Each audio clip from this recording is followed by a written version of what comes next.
Hi అండి. ఆది బ్లౌజ్‌తో పెద్దవాళ్ళ బ్లౌజ్ ఎలా కట్ చేయాలో చూద్దాం. నేను ఒకేసారి 5 బ్లౌజులు కట్ చేస్తున్నాను. ముందుగా అన్నీ ఇలా సమానంగా వేసుకోవాలి. తరువాత ఆది బ్లౌజ్ నీట్‌గా ఇలా బ్యాక్ సైడ్ తిప్పి సర్దుకొని ఎంత వచ్చిందో చూసుకోవాలి. నాకు 17 వచ్చిందండి. ఇప్పుడు ఆది బ్లౌజ్ ప్రకారం పొడవు ఎంతుందో చూసుకోవాలి. దానికోసం కింద క్రాసులు లేకుండా ఒక గీత గీసుకోవాలి. ఆది బ్లౌజ్ కింద డాట్ దగ్గర నుంచి పైన భుజం వరకు పట్టుకొని పొడవు చూసుకోవాలి. కింద వైపు ఒక పావించు, పైన భుజం దగ్గర ఓ పావించి ఖర్చుల కోసం వదులుకోవాలి. ఇక్కడ ఎంత పొడవైతే వచ్చిందో అవతల వైపు కూడా అంతే పొడవుని మార్క్ చేసుకోవాలి. ఇప్పుడు చెస్ట్ లూజ్ ఇందాక మనకి 17 వచ్చింది కదా, దాన్ని కరెక్ట్గా సగాటికి మళ్ళిస్తే 8.5 వస్తుంది. అది చెస్ట్ లూజ్ మార్క్ చేసుకోవాలి. ఈ చెస్ట్ లూజ్ని ఒక 2-3 దగ్గరలా మార్క్ చేసుకొని తర్వాత స్కేల్తో పొడవు మరియు చెస్ట్ లూజ్ కలిసేలా ఒక బాక్స్లా గీసుకోవాలి. పక్కనే నేను 1.5 ఇంచ్ ఖర్చుల కోసం తీసుకుంటున్నాను. ఇప్పుడు ఆది బ్లౌజ్ తీసుకొని నడుము 2 వైపులా పట్టుకుని మధ్యలోకి ఫోల్డ్ చేసుకోవాలి. ఫోల్డ్ చేసుకున్న దాన్ని కింద వైపు పావించి వదులుకొని పైన కూడా నెక్ దగ్గర పావించి ఖర్చు ఉండేట్టు గీసుకొని మార్క్ చేసుకోవాలి. పైన నెక్ 2.5 ఇంచుల వరకు తీసుకోవాలి. కింద కూడా 2.5 ఇంచే తీసుకుంటున్నాను, ఎందుకంటే ఇది పెద్దవాళ్ళ జాకెట్ కాబట్టి. నెక్ కింద వైపు 1.5 ఇంచుతో ఇలా రౌండ్గా గీసుకోవాలి. మీ దగ్గర కర్వ్ స్కేల్ ఉంటే దాంతో గీసుకోండి. నేనైతే హ్యాండ్తోనే గీసేసుకుంటున్నాను. తర్వాత భుజం దగ్గర కూడా ఖర్చుల కోసం పావించి వదులుకొని మార్క్ చేసుకోవాలి. ఇప్పుడు ఆది బ్లౌజ్ తీసుకొని కింద నడుం దగ్గర నుంచి చంక దాకా ఎంత ఉందో పెట్టుకొని చూసుకొని ఓ పావించ్ ఖర్చుల కోసం వదిలి 2 లైన్లను బాక్స్లా గీసుకోవాలి. ఈ కార్నర్లో 1.5 ఇంచు ఉండేట్లుగా మార్క్ చేసుకొని రౌండ్ షేప్ తీసుకోవాలి. మనం తీసుకున్న రౌండ్ ఎంత ఉందో ఓసారి కొలుచుకుందాం. నాకు ఓ పాయింట్ తక్కువ 8 వచ్చింది. ఇప్పుడు ఆది బ్లౌజ్ తీసుకొని దానికి ఎంత వస్తుందో కూడా చూసుకుందాం.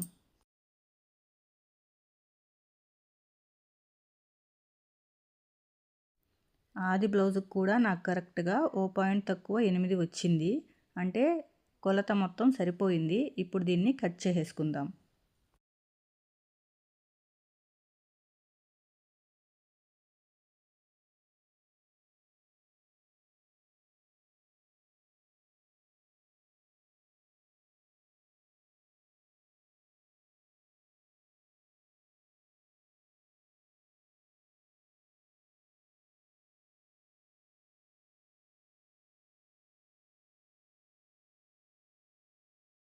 బ్యాక్ పార్ట్ కరెక్ట్ సైజుకి టక్స్ పెట్టేసుకొని పక్కన పెట్టుకుందాం.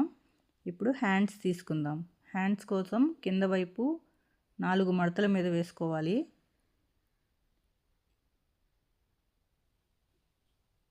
ఈ ఎక్స్ట్రా ఉన్న క్రాసుల్ని తీసివేయాలి. తర్వాత పట్టీ మళ్ళించాలి కదా హెమ్మింగ్ కోసం, దానికి ఓ ఇంచ్ తీసుకున్నాను నేను. ఆది బ్లౌజ్ హ్యాండ్ ఎంత ఉందో దానికి పావించ్ ఖర్చుల కోసం వదులుకొని మార్క్ చేసుకోవాలి. ఇప్పుడు హ్యాండ్ లూజ్ కూడా మార్క్ చేసుకొని అక్కడ నుంచి చంక డౌన్ ఎంత ఉందో ఆది బ్లౌజ్ ప్రకారమే మార్క్ చేసుకోవాలి. మనం మార్క్ చేసిన దానికన్నా పావించ్ పైకి పెట్టుకోవాలి ఖర్చుల కోసం. పక్కన 1.5 ఇంచ్ ఖర్చు కూడా పెట్టేసుకున్నాను. ఇలా కరువు తీసుకుంటూ కింద వైపుకి ఆది బ్లౌజ్ ప్రకారం ఎంత వచ్చిందో అక్కడికే మనం మార్క్ చేసుకోవాలి. ఇందాక మనకి చంక 1 పాయింట్ తక్కువ 8 వచ్చింది కదా, కరెక్ట్గా ఇప్పుడు హ్యాండ్స్ కూడా 1 పాయింట్ తక్కువ 8కి మార్క్ చేసుకొని కటింగ్ చేసేసుకోవాలి. కింద క్రాసుల కోసం ఒక లైన్ వేసాం కదా, క్రాసులు నీట్గా తీసేసేయాలి. హ్యాండ్ ఎంత ఉందో అక్కడికే కరెక్ట్గా కట్ చేసి పక్కన పెట్టేసుకుందాం. ఇప్పుడు ఫ్రంట్ పార్ట్ కటింగ్ చూద్దాం. హ్యాండ్స్ తీసుకున్న వైపు ఇలా క్రాస్గా వేసుకొని దానిపైన బ్యాక్ పార్ట్ వేసుకోవాలి. ఇప్పుడు ఆది బ్లౌజ్ తీసుకొని చెస్ట్ డౌన్ ఎంతవరకు వచ్చిందో మార్క్ చేసుకుందాం. మార్క్ చేసుకున్న దానికి పావించ్ కిందకి ఖర్చుల కోసం పెట్టుకుందాం. మార్క్ చేసుకున్న దాకా పైవైపుకి మడుచుకొని స్కేల్తో ఎలా అయితే బ్యాక్ పార్ట్ ఉందో అలాగే చుట్టూ గీసేసుకోవాలి. నెక్ దగ్గర పైకి పెట్టేసుకుంటున్నానండి. ఆది బ్లౌజ్తో నెక్ ఎంత వస్తుందో చూసుకొని దాన్ని బట్టి మార్క్ చేసుకుంటాను. ఇప్పుడు బ్యాక్ పార్ట్ తీసేయాలి. మన ఖర్చుల కోసం 1.5 ఇంచు పెట్టుకున్నాం కదా, అది కూడా ఇప్పుడే మార్క్ చేసుకొని ఫ్రంట్ చంక లోతు కూడా ఇప్పుడే తీసేసుకుంటున్నాను. మన బ్లౌజ్ కుట్టిన తర్వాత ఉక్సుల పట్టి కాజాల పట్టి దగ్గర గ్యాప్ వస్తుంది కదా, అలా రాకుండా ఉండాలంటే ఇలా ఖర్చు దగ్గర నుంచి ఓ 3/4 ఇంచ్ ఎక్స్ట్రా పెట్టి తీసుకోవాలి. ఇప్పుడు మెయిన్ షేప్ డాట్ కోసం నేను 3.5 ఇంచ్ తీసుకున్నాను. ఆది బ్లౌజ్ ప్రకారం ఫ్రంట్ నెక్ ఎలా ఉందో అలా బ్లౌజ్ పైన పెట్టుకొని మార్క్ చేసుకోవాలి.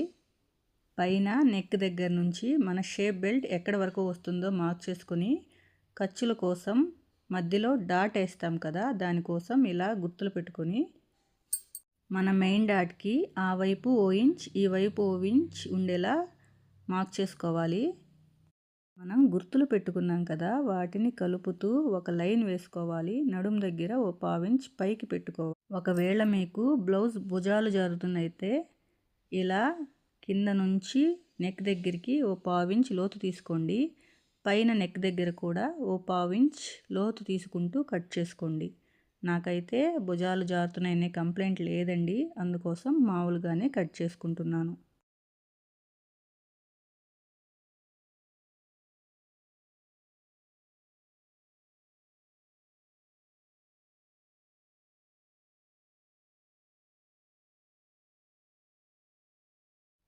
ఇప్పుడు మెయిన్ డాట్ టక్స్ మరియు మనం ఖర్చుల కోసం తీసుకున్నాం కదా, అవి టక్స్ పెట్టుకొని పక్కన పెట్టేసుకుందాం. ఇప్పుడు షేప్ బెల్ట్ హెచ్చులు తగ్గులు రాకుండా కరెక్ట్గా ఎలా తీసుకోవాలో చూద్దాం. ఇలా బ్యాక్ పార్ట్ పైన ఫ్రంట్ పార్ట్ వేసి ఫ్రంట్ పార్ట్ ఓ 1/4 ఇంచ్ పైకి మడుచుకొని పైనుంచి కిందకు ఎంత వచ్చిందో చూసుకుందాం. నాకు 3.5 వచ్చిందండి. ఇప్పుడు నడుం వైపు కూడా అలాగే ఓ 1/4 ఇంచ్ పైకి మడుచుకొని ఎంత వచ్చిందో చూసుకుందాం. మనం బ్లౌజ్ కట్ చేసిన తర్వాత మిగిలిన పీస్ ఉంది కదా, దాన్ని తీసుకొని ఇలా డబల్ ఫోల్డింగ్స్ వేసుకొని మనకి చెస్ట్ లూజ్ 8.5 వచ్చింది కదా, దానికి 1 ఇంచ్ ఎక్స్ట్రా పెట్టుకొని 9.5 పొడవు తీసుకోవాలి. ఇప్పుడు హుక్స్లు కాజాల పట్టి వైపు 3.5, నడుం వైపు 3.5 వచ్చింది కదా, దాన్ని మార్క్ చేసుకొని ఇలా లోతు తీసుకొని చూపిస్తున్నట్టు కట్ చేసుకోవాలి. అంతేనండి, షేప్ బెల్ట్ రెడీ అయిపోయినట్టే. వీడియో నచ్చితే లైక్ చేయండి.